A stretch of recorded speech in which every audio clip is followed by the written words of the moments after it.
Hello, what's going on, ladies and gentlemen? I'm Piglet here once again. And I'm Mickey Mouse here, and we are back for the Muxy Toys. And welcome back to Mod's play of Super Smash Bros. Melee from the Nintendo GameCube. So last time that we actually managed to complete Adventure Mode as Bowser, one of the newcomers introduced into Smash Bros. History.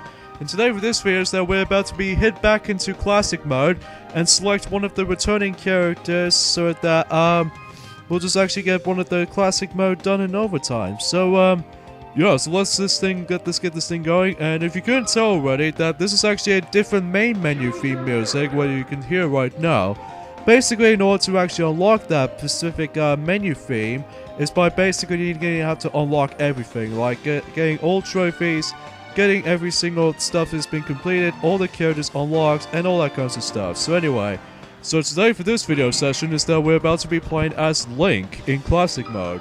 Because you know, last time we've been into Classic Mode since we actually used Mario and Donkey Kong. And now this time around though, we're going to be using Link for this video session today. Sorry about that, I just got something stuck in my throat, but at least my voice is just fine well enough. So yeah, we're about to be faced off against with Fox yet again, just like how it does in Mario's playthrough, or in this case in Classic Mode as Mario, but then just playing as Link. So how Link works in Super Smash Bros. Melee, he does exactly the same movesets as it does it for Super Smash Bros. From Nintendo 64.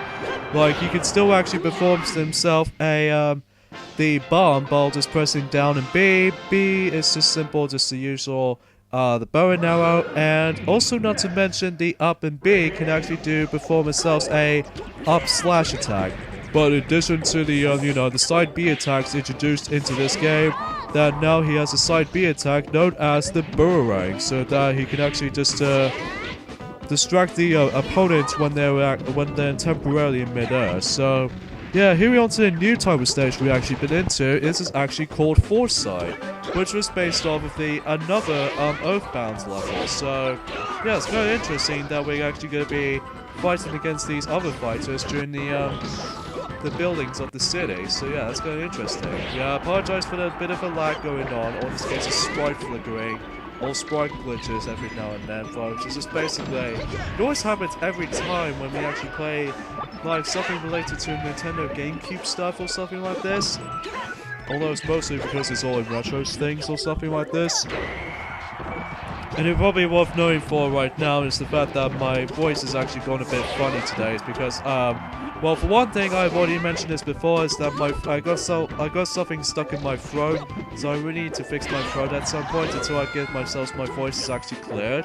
And as well as we got some buffed up nose, which you might hear it occasionally at some points in some later videos, or in this case, this latest episodes throughout this game has to offer. So anyway. Break the target's time with Link.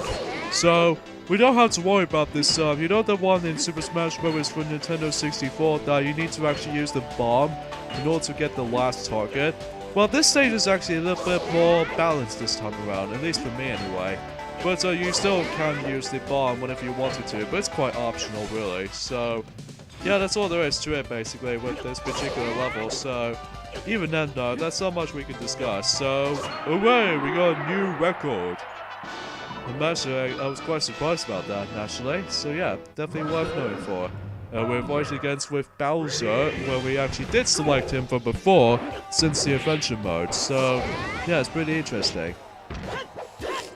Yeah, sorry about that annoying sound effect has been going on, because even then we almost feel better though, so don't worry folks, we will be better at some point or another, so don't worry, we will get to that at some point. So yeah, we already explored Peach's Castle already from since the Mario's playthrough, and I believe, oh wow, we got the Venusaur, which can actually temporarily stun the opponents from the Earthquake ability, which can be quite an advantage. And we're about to be facing off against with Captain Falcon yet again, since Mario's Classic Mode, but this time however with different allies, where we got ourselves this time, we have Pichu, which is essentially a clone character to Pikachu, and as well as Ness, which, yeah, you guys should know. And we already seen Mute City like dozens of times already, so even then though, we pretty much know what the stage is all about, so yeah, that's all there is to it basically. So yeah, you get the idea.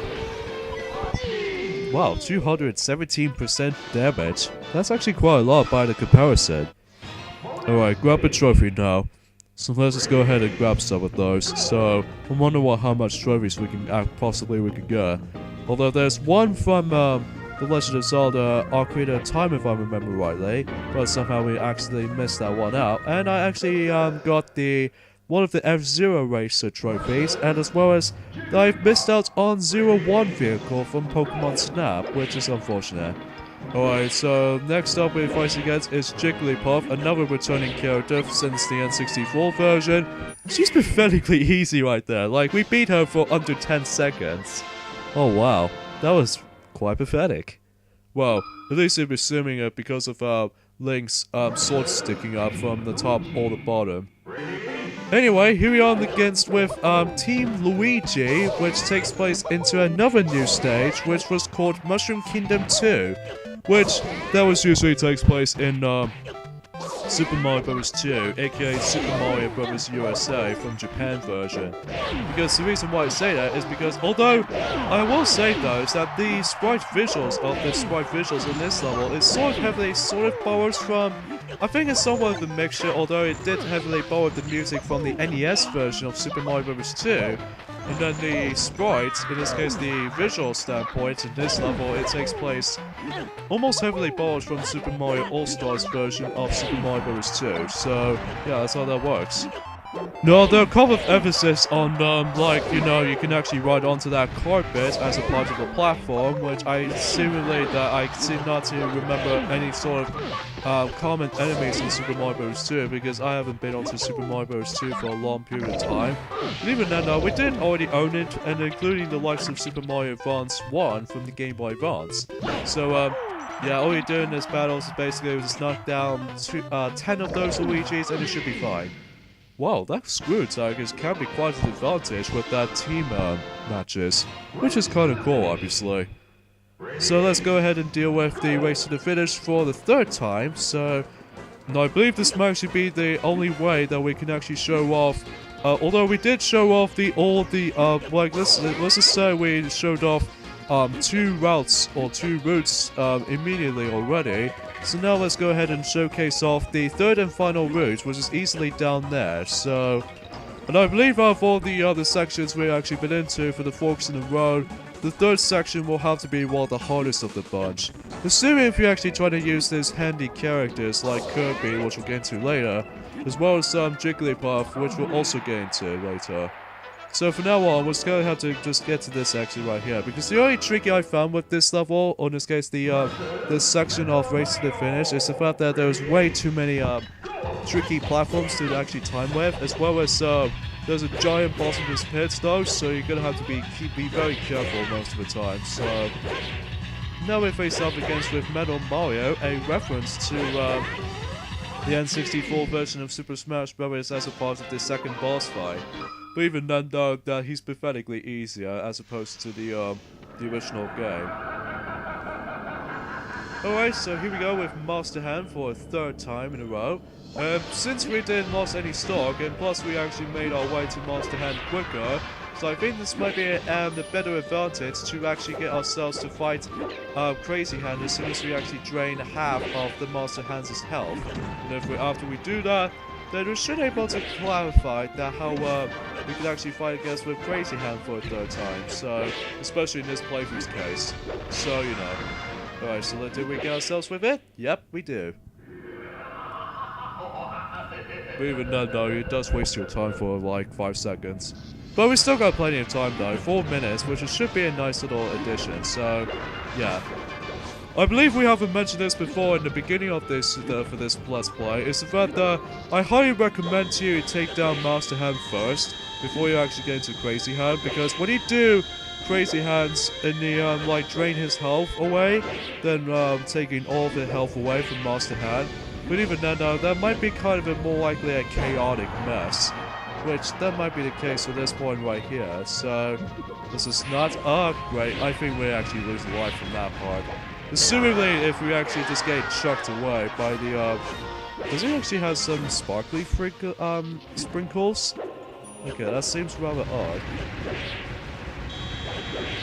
So yeah, sometimes I found Link can be nerve-wracking sometimes in this particular battles, because if he does like a downward step, or for that matter like we did there right there, is the fact that I found myself just actually lose a life sometimes. And by the way though folks, if you probably don't know already, this is actually the second attempt for this recording session, because the first attempt we did Link's classic mode, that sometimes we found ourselves we did play it very well often, so that's why we decided to do this as a second attempt for this recording session, because obviously we need to be super expert at it, so even though we don't want to die too many times as it used to be, so yeah, that's how that works for that little situation. So yeah, we do apologize for that folks, is that how that usually happens. So let's go ahead and just try to finish him off with Crazy Hand. Damn! That was quite a lot of like hit detection right there. Okay, that seems rather convenient, but still. But at least he only has like 22 HP left, so hopefully we can finish him off with a, let's say, a devastating item, which was easily the bomb. Although the bomb won't be as effective, but let's just how it finds out. So yeah, let's press down B. Eat the bomb, idiot! And that concludes, ladies and gentlemen, Link's classic mode, and basically he does exactly like how it does in the original predecessor it uses, but besides, you know, the introduction to the side special attacks now, so there you go. So we did lose only 1 life, but that's, or in this case 2 lives, but that's okay, because even then though, just like how it does it, although it's really weird that how, just like how it does in Mario's playthrough, including Donkey Kong as well, that we always ended up ending the classic mode with 3 stocks, which is odd. And plus with no continues for that as well.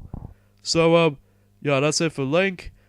And yeah, for that model of Link's trophy right there, that heavily borrows from The Legend of Zelda Ocarina of Time, because even then though, that, excuse me about that, we really need to fix our throats for a little bit until we actually get to the next video, but I digress. So we got 19 hits nonetheless. But I don't know what this S gauge is that mean for, but we'll find out until we actually work on Wikipedia or something. So this is how the ending image of Link's classic mode looks like. Basically, he actually uses his slingshot, or in this case a long shot if you will, from if you actually obtain it from Water Temple for Ocarina of Time, but I digress. So we're gonna have to end things off here. So next time while Let's Play Super Smash Bros. Melee, we're about to be using the next character in the lineup in classic mode. We'll be using Samus up next. So see you guys then. Later, fellas.